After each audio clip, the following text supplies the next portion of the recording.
Did you know that a tiny decision made decades ago could be worth millions today? That's the magic and mystery of compounding. It's one of the most powerful forces in finance, yet so few of us truly understand how it works. Morgan Housel even calls it confounding in his book The Psychology of Money. In Chapter 4, Housel reveals two key lessons about compounding that might just change how you think about growing wealth and success. First, he shows that time is the real multiplier here. The longer you stay invested, the more compounding works in your favor, turning even modest gains into huge rewards. And second, it's not about making perfect choices every single time. It's about consistency.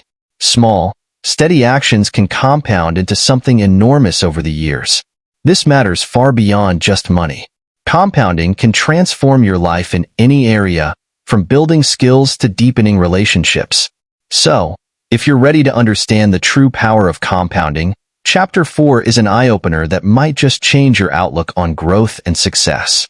Welcome to Book Summary, where every minute is packed with insights from hours of reading, just for you. Every time, we unlock life-changing books to reveal their most powerful ideas, helping you save time, grow wiser, and reach new potential. In Chapter 4, Confounding Compounding, Morgan Housel takes us on a deep dive into one of the most powerful yet often overlooked forces in finance, compounding. It's a concept that's deceptively simple but deeply impactful, and Housel argues that the true magic of compounding is confounding for many people because its effects are subtle and take time to reveal themselves.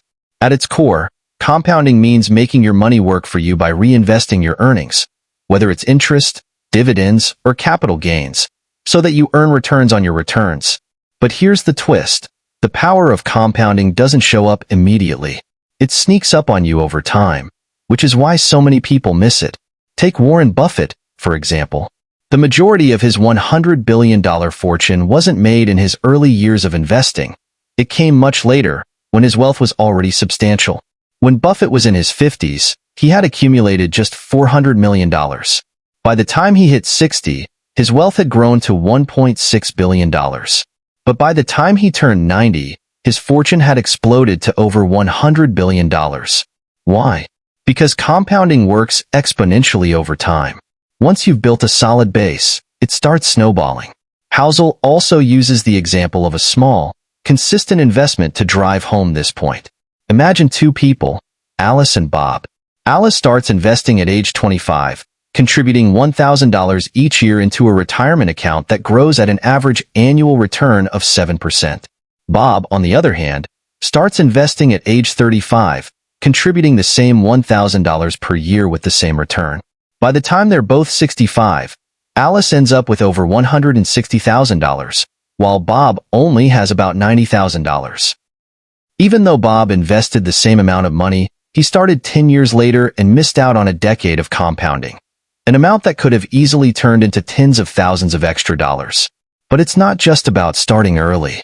Housel reminds us that compounding doesn't just happen with money. It also works in areas like knowledge, skills, and relationships. Small, consistent improvements compound over time. If you read just 10 pages of a book every day, you'll have read over 3,600 pages in a year, about 10 average-sized books. After a decade, that's 36,000 pages and 100-plus books. Similarly, small efforts in personal development, like practicing a new skill for 20 minutes a day, add up, leading to exponential growth. The real lesson here is that compounding rewards patience and consistency. The temptation for many people is to chase after quick wins or high-risk, high-reward opportunities, but compounding is all about letting time do its work. The most successful investors, like Buffett, don't necessarily make the best investment decisions every time, but they've mastered the art of letting compounding work in their favor. Housel also stresses that compounding is confounding because it doesn't always show immediate results. It can feel slow, and that's where people get discouraged. But the longer you stay in the game, the more powerful the snowball becomes. The key is to resist the urge to pull out early, to let compounding unfold, and to understand that the big rewards come from consistent, long-term participation, not from chasing short-term results. In summary, Confounding Compounding teaches us that small, consistent actions, whether in investing or in life, can create extraordinary outcomes over time. The trick is to start early, stay patient, and trust that compounding, while slow at first, will eventually work its magic. Thanks so much for tuning in. I hope you're feeling inspired by the power of compounding. Now, get ready to take it a step further.